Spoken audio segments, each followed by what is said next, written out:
तर सांगोल्यामध्ये 5 राजकीय पक्षांच्या कार्यालयांवरती धाडी घालण्यात आलेल्या आहेत। भाजप, शेकाप, राष्ट्रवादी काँग्रेस यामध्ये सांगोला शहर विकास आघाडीच्या कार्यालयावर देखील धाडी घालण्यात आलेली आहेत। शिवसेनेच्या शहाजी बापू पाटलांच्या कार्यालयावर धाड घालण्यात आलेली आहे। त्याबरोबरच सांगोल्यामध्ये महात्मा फुले चौकातील कार्यालयाची देखील तपासणी करण्यात आलेली आहे। तर काल सांगोल्यामध्ये निवडणूक आयोगाने ही छापेमारी घातलेली आहे। सांगोल्यामधल्या तब्बल 5 राजकीय पक्षांच्या कार्यालयावरती ह्या धाडी घालण्यात आलेल्या आहेत। यामध्ये भाजप, शेकाप, राष्ट्रवादी त्याबरोबरच शहर विकास आघाडीच्या कार्यालयावरती धाड घालण्यात आलेली आहे। आणि याच संदर्भातले अपडेट जाणून घेऊयात आपले प्रतिनिधी सुनील दिवाणी यांच्याकडून।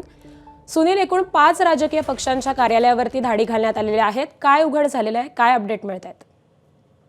काल सुरुवातीला रात्री पहिल्यांदा शिंदे सेनेचे माजी आमदार शहाजी बापू पाटील यांच्या कार्यालयावर त्याचे सहकारी होते रफिक नादाब यांच्या घरावर छापायची एका टीमने छापा मारला होता।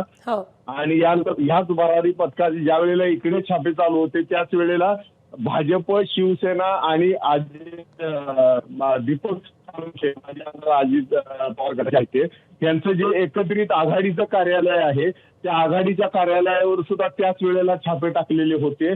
त्यावेळेला कार्यालयात कोण नव्हतं, मात्र रात्री या अधिकाऱ्यांनी बोलून ते कार्यालय उघडायला लावलेलं आहे आणि त्या ठिकाणी छापे टाकलेले। प्रशासनाने अजून या सर्व छाप्यात काय सापडलं याबाबत कोणताही खुलासा केलेला नाहीये, मात्र या तिन्ही छाप्यात काही हाती लागलं नसल्याची माहिती सध्या समोर येत आहे। रात्री उशिरापर्यंत हे सर्व छापेमारी चालू होती। पहाटे 3 वाजता हे सर्व छापे संपल्याची माहिती समोर येते। आकांक्षा, अगदी धन्यवाद सुनील या संपूर्ण माहितीसाठी।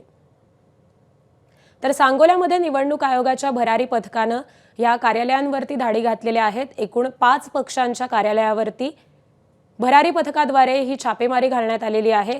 भाजप, शेकाप, राष्ट्रवादी त्याबरोबरच शहर विकास आघाडीच्या कार्यालयावरती ह्या धाडी घालण्यात आलेल्या आहेत।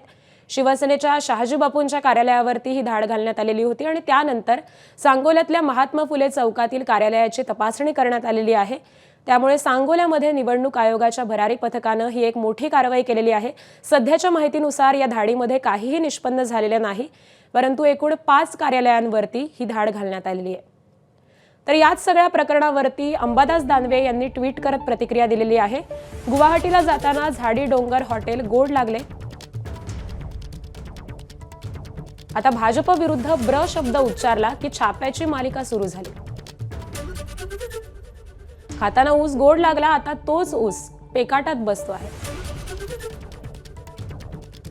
ओके मध्ये आहे असं म्हणावंच लागेल आता बापू। तर ती प्रतिक्रिया ही अंबादास दानवे यांनी दिली आहे।